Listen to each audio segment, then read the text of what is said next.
5 flavor na iced coffee, perfect pang negosyo at madali lang gawin sa bahay ninyo. Sa recipe na to, hindi na kailangan ng coffee machine kasi may mga alternatives tayo. So tara, simulan na natin! So sa recipe na to, gagamit tayo ng 16 ounce na cup. At para sa kape natin or yung espresso natin, pwede tayo bumili ng espresso na naka-ready-made sa Easy Brand. Not sponsored po, pero baka naman Easy Brand. Another option natin is yung Nescafe Classic na instant coffee.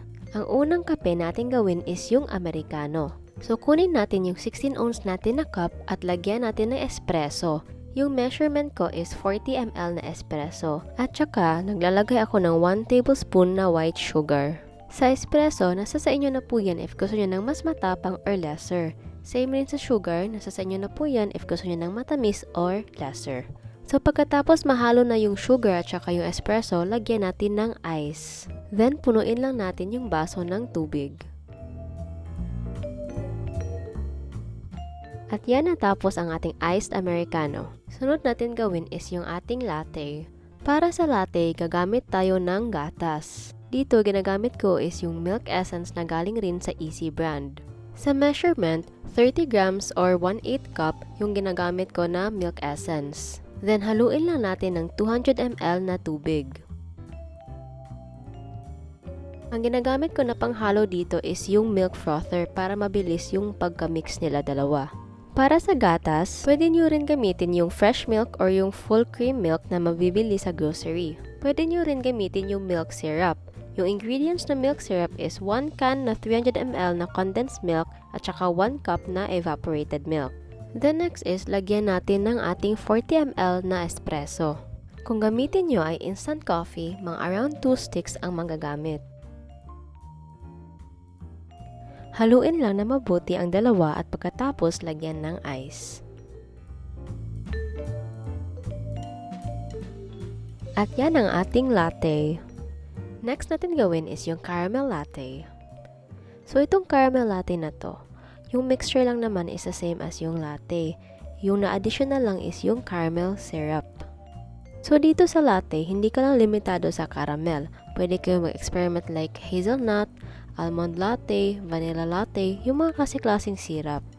So dito, gagamit tayo ng Easy Brand na caramel syrup. Para sa measurement, 30 ml na caramel syrup ang ginagamit ko. Pwede nyo rin naman dagdagan yung caramel syrup or bawasan. Nasa sa inyo na po yan. Pero sa akin, yung 30 ml na caramel syrup is sakto talaga. The next is, lagyan natin ng 40 ml na espresso. So pagkatapos nyan, haluin lang yung dalawa at saka lagyan ng ice.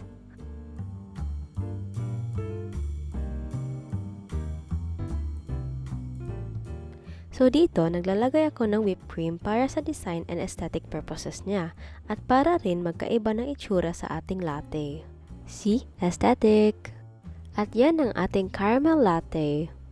Pang-apat na recipe is yung ating caramel macchiato. So itong caramel macchiato, sikat to na binibenta sa mga kiosk sa kanto or mga malapit sa eskwelahan. Pansin ko kasi, caramel macchiato yung sikat na binibenta. Kaya yan ang isa sa drink na napili kong i-share sa video na to. Kaya yung mga drinks dito, pwede nyo tong pang negosyo kasi madali lang gawin kahit sa bahay nga kaya at saka di ganun kakomplikado. Dito, ginawa ko siyang 20 ml na caramel syrup kasi may toppings tayo na caramel sauce. Caramel syrup tsaka caramel sauce, magkaiba ba yun? Oo. Syrup is mas liquid siya at mas matamis. Ito yung makikita nyo sa mga bottles na may pump sa cafe. Yung sauce naman is malapot. Ito yung ginagawang drizzle sa taas ng drinks. Pero pwede nyo rin naman gamitin yung caramel sauce pang alternative sa caramel syrup. Dito sa espresso, 40 ml pa rin yung ginagamit ko. Pero technically, yung macchiato mas matapang compared sa latte. So pwede nyong dagdagan yung espresso. Sa toppings, maglagay na tayo ng caramel sauce. Konti lang kunin natin, enough lang pang drizzle ng caramel sa taas ng ating caramel macchiato. Para sa design, kayo na po yung bahala niyan. Pwede kayo maglagay ng whipped cream sa taas before yung caramel sauce or pwede rin yung caramel sauce lang mismo. At yan ang ating caramel macchiato. Last natin na recipe for the video is yung mocha. Itong mocha talaga, isa to sa mga paborito kong orderin sa coffee shop. Same lang to sa latte na mixture, pero additional lang tayo ng chocolate syrup para maging mocha yung drink natin.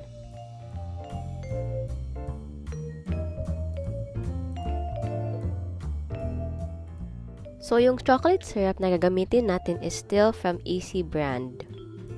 So dito, 30 ml na chocolate syrup ang ginagamit ko. Pero pwede nyo rin naman dagdagan para mas chocolatier, or if hindi nyo gusto ng ganun na katamis, pwede naman bawasan.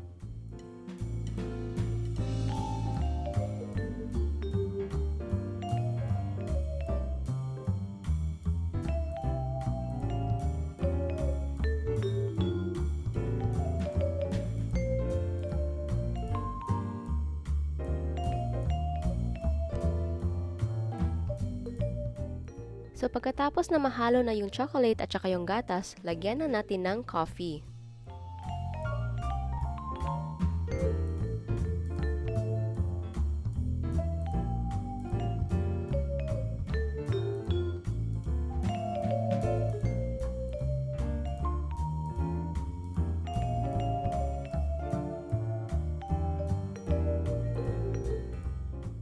So para sa design at saka sa toppings niya, naglagay ako ng whipped cream. Kasi yan usually makikita ko sa mga coffee shop.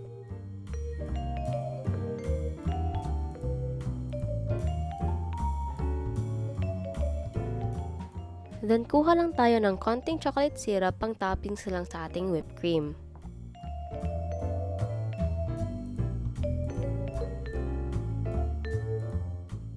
At yan ang ating huling recipe sa video na to, which is yung mocha. So ayan, kunin na natin yung iba nating drinks na nagawa natin kanina. So ayan, nag-reunion na sila at saka nag-formation.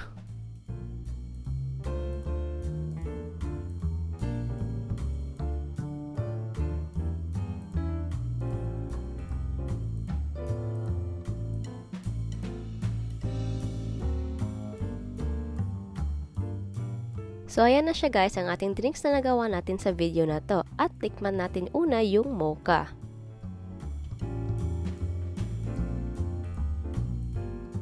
So yung ating mocha, masarap talaga siya, chocolatey siya at hindi talaga ako magsasawa nito kahit ilang beses pa ako iinom nito. Next natin tikman is yung Americano. So yung Americano, simple lang talaga to siya gawin at madali lang. Espresso, sugar, tsaka tubig.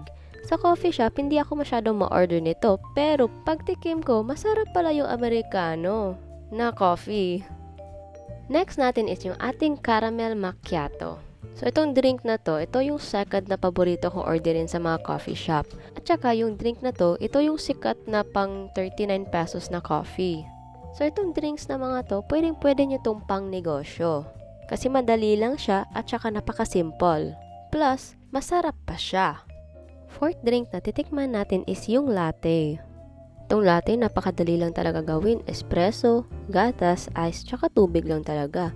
Ito yung drink na paborito ng dad ko. At panghuling drink na titikman natin is yung caramel latte. Sa latte naman, mas bet ko talaga kapag may flavor siya. At again, katulad ng sinabi ko kanina, hindi lang limitado yung latte sa caramel. Merong almond, hazelnut, vanilla, and many more na flavors. Pero top 1 pa rin talaga sa akin yung caramel latte. Na siya guys, ang drinks natin sa video na to. Sana nagustuhan nyo yung mga recipes natin. See you sa next video. Bye!